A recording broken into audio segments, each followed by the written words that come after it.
Você adaptar a forma de exercitar.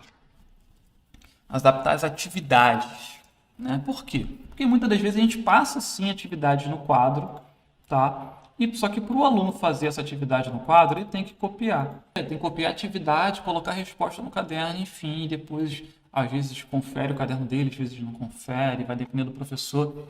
Mas a forma dele exercitar depender de cópia também pode tornar custoso o processo, principalmente para o aluno que não gosta de copiar. Então, se a gente trabalhar uma forma de exercitar que não dependa de cópia, já ajuda muito esse aluno a aumentar o nível de participação e, consequentemente, de aprendizado dele. Porque quanto mais o aluno faz, mais ele aprende, né? O aluno passivo, ele aprende quase nada.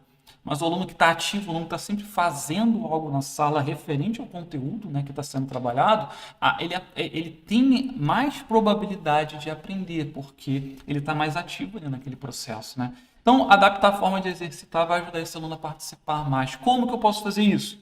Adaptando atividades, tá? Por exemplo, exemplos de atividades que eu posso usar. Ó, trabalhos individuais ou em grupo, ok? Que podem ser feitos na sala mesmo, é um exemplo de atividade. Desafios, outro exemplo de atividade. E são vários tipos de desafios que você pode criar uma competição, é matemática, uma competição de matemática, é português, uma competição de literatura, uma competição de produção textual, uma competição de leitura, de interpretação de personagens, enfim. Então, várias coisas que dá para trabalhar dentro desse universo de desafios, né? E o que eu mais gosto, que eu acho mais fácil, tá? Para você começar a exercitar essa nova forma de adaptatividade, é através de jogos. E eu quero mostrar aqui alguns jogos para você. Eu tenho as cartas aqui. E dentro da carta de Uno, eu editei a carta, né? Eu tenho esse template aqui lá no nosso repertório. Os alunos do curso Adaptando Atividade na Prática têm acesso a esse material editável aqui para reaproveitar essa estrutura para N possibilidades. E aí, eu posso colocar a palavra que eu quiser aqui. E aí eu crio regras para o aluno jogar. Por exemplo, se é um jogo... se o meu aluno, por exemplo, tem 10 anos provavelmente ele sabe como jogar o Uno, né? Por quê? Porque é um jogo comum dos jovens jogarem nessa idade. E se ele souber jogar Uno, né, e eu souber disso, e eu tenho acesso a um material como esse, eu consigo produzir isso aqui, eu posso adaptar, ao invés de passar atividades no quadro para ele copiar, eu preparo um jogo assim do tema que eu estou trabalhando. No caso desse jogo aqui específico, foi pensado num jogo de sílaba tônica e tonacidade das palavras e acentuação, né? Era para o aluno, quando ele baixar uma carta, ele dizer se é oxítona, paroxítona ou proparoxítona e onde vai o acento, né? Para começar, pode ser se é paroxítona, oxítona ou proparoxítona. Então o aluno está jogando, vai baixar uma carta, baixar a carta vírus. Baixar a carta vírus. Vírus é o quê? Oxítona, paroxítona ou proparoxítona. O aluno tem que falar. Aí ele vai ter que pensar na forma como você ensinou, né? Vírus. Eu aprendi que você tem que chamar a palavra alto como se você estivesse gritando. O vírus! Não, então se eu gritei vírus, e vírus é a segunda aqui de trás para frente, então se é a segunda, então é uma oxítona, paroxítona.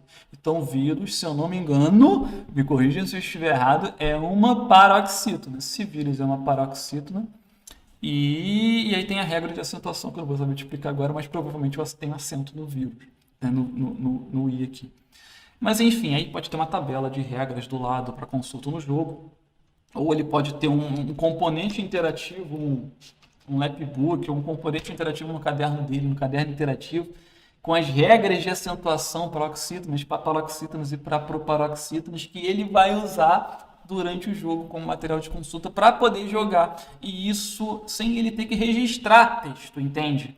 Eu tirei a produção de texto, eu tirei a cópia e eu possibilito que ele exercite sem ter que escrever. Olha só que interessante. Ele está exercitando sem ter que escrever. Isso é uma possibilidade, tá? Isso é um caminho. É um caminho. Faz sentido? Tem vários outros tipos de jogos que a gente pode usar. Jogo de dominó, jogo de tabuleiro, outros jogos, enfim. Tem muitas possibilidades. Duas formas de adaptar, dois tipos de adaptação.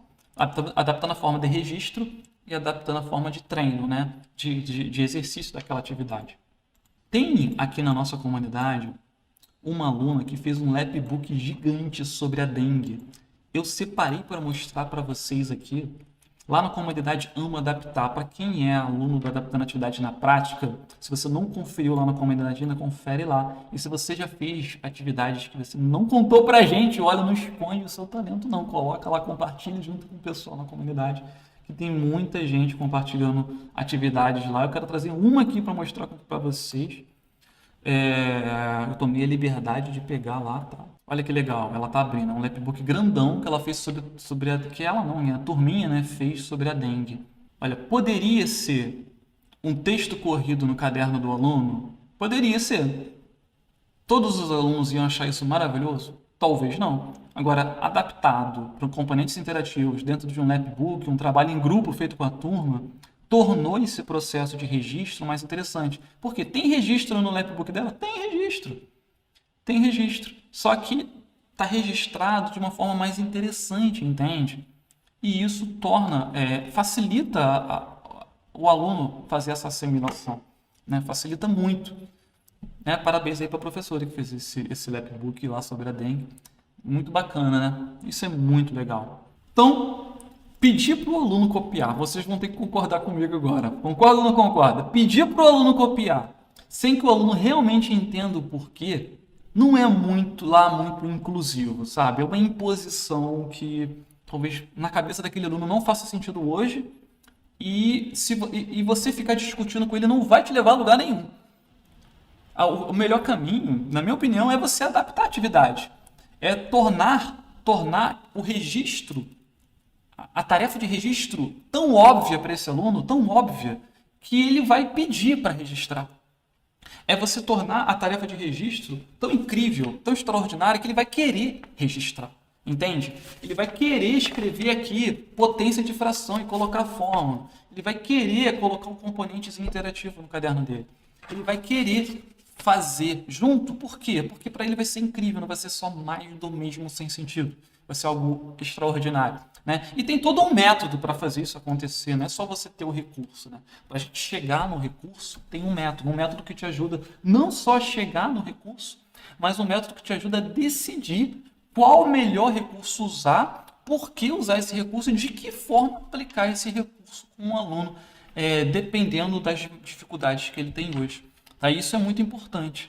Eu estou te mostrando aqui vários recursos, mas às vezes o recurso que eu estou te mostrando não faz sentido para o seu aluno. Ou até faz, só que não da forma que eu te mostrei. Tem uma outra técnica para mostrar. Né? Por isso que a gente estruturou um método, né, para te ajudar a tomar essas decisões que a gente viu no curso Adaptando Atividades na Prática. Mas eu espero que só não dá para explicar tudo aqui, né? Mas basicamente você ter que usar o que o seu aluno consegue fazer dentro de um conteúdo que faça sentido para ele. Né? Só que tem toda uma estrutura por trás disso para te ajudar na tomada de decisão e para acelerar o seu tempo de produção, né? Para você não ter que fazer nada a partir do zero sempre, porque isso toma tempo. Com o método certo, as ferramentas certas, você consegue produzir atividades adaptadas em tempo recorde. É isso que a gente quer para você, professor, né? Que você tenha um repertório de recursos, de técnicas, para você não ter que ficar horas e horas a mais do que o necessário produzindo atividades adaptadas.